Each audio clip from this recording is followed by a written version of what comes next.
Good morning, good people. Welcome back to my channel. Today is a big day for me. You know, they say when a woman changes her hair, she's ready to change her life, but I've already changed my life, so I might as well change my hair. You know, I'm getting my locks combed out today and I'm super excited. It's been a thought that I've been battling with, honestly, the entire time I've had them, only because they're not the size that I wanted them to be. So you know what? I said, girl, you in your new era, you might as well go ahead and start over. Going back to my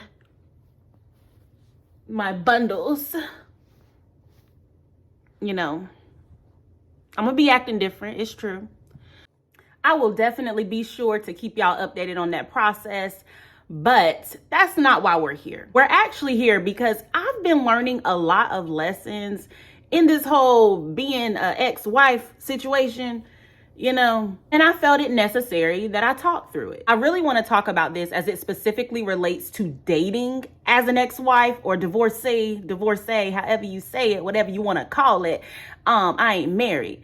Now, before we get into this video, be sure to like, be sure to subscribe, turn your notifications on, help your girl out. One of the first lessons I had to learn was that there is hope beyond the place that I was in, okay? When we are so deeply enmeshed with our circumstances, it becomes difficult to see that there can be a life beyond whatever we are currently experiencing. And so once I was able to grab hold of that, I feel like it was a domino effect. I started to see myself in a different light. I got married really early in my 20s. And because I got married early in my 20s and now I'm in my late 20s, I started to view my situation as giving away my youth, or I lost years on my life. I started to look at it from that perspective. And when you look at things in that way, you can start to lose a little bit of hope, because it's like, what life is there after this, right? I guess I was having a little existential crisis, to be quite honest, y'all. When I was able to see that this was just a chapter of my life and that there is literally so much more ahead, I was able to then foster hope, which then even opened my mind to the idea that, oh, you know what? There might be a little mister out there who can come into my life, you know? That was a lesson that I had to learn before I actually started dating. When I say dating, I mean going out with people, hanging out with people. Amanda ain't got no man, okay? Now that we have cleared that up. The second lesson I've learned as I've been dating as an ex-wife is, girl, you will not spin the block. And when I say spin the block, I don't mean, right, like spin the block, right? Like, I'm not, no. But what I mean is, you will not make the same mistakes that you made before. No, ma'am. I refuse to show up the way I showed up before. I refuse to ignore things that I ignored before. I refuse to date how I dated before, okay? Like, all of that, to me, is spinning the block. And that's what I'm not gonna do.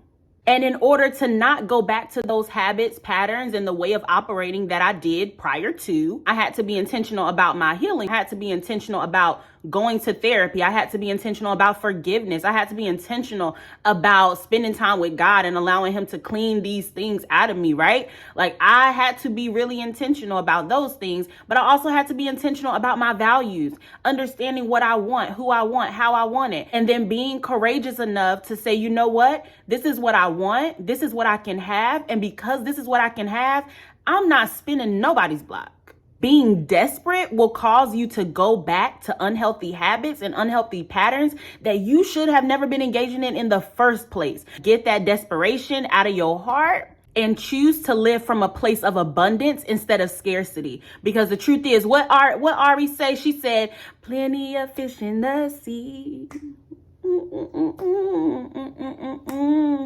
Don't be letting a lame fish swim to me.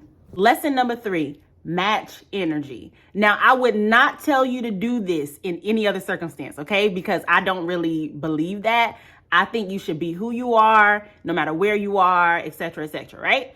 But in dating, especially me, like dating as a divorcee, I need to learn how to say that word. Am I saying it right? Please, somebody let me know in the comments. Is it divorcee or divorcee? Because right now, I'm just going to stick with as an ex-wife. If somebody is giving you the time of day, and you are interested in this person, give them the time of day too, right? Okay. If somebody, you know, showing up for you and you like, okay, this person kind of cool, show up for them too. But here's the thing. If you feeling somebody and they not showing up for you, and they not really letting you know that they hey, I want to, whatever. I need you to match their energy. Okay? I need you to back it on up like a U-Haul truck. Beep, beep. And the last lesson that I want to share with you is that I have had to learn to be vigilant. I had to learn to be mindful of my emotions, my mental space, and who and what I allow into it. Because so many people have an opinion, right? People have an opinion about what I should be doing right now, who I should be doing it with right now. People just have this expectation of what my journey should look like. And so I have to be mindful that I am in alignment with my desires and my process and where I am, so that I can make good decisions for my life that are not just in alignment with what I want, but hopefully in alignment with the will of God for me. One thing I've noticed is that people have an expectation that I should be walking around with my head held down, sad, going through it. But the thing is, I already went through it. Why am I gonna go through it again? I guess this kind of leads into another lesson that I've learned. Honestly, I had to be mindful that this is my journey. This is something I get to choose. This is something that I get to walk through. And people may have expectations of me, right? But it can't be the determining factor for how I move in my life. These are all lessons that not only people who are ex-wives, ex-husbands, whatever, can use, but these are lessons that you can use whether you're going through a divorce or not. These are like lessons for life. I hope that you were able to take something from this. If you were, let me know in the comment section. Be sure to share this with someone else. And I'll see y'all next time. Bye.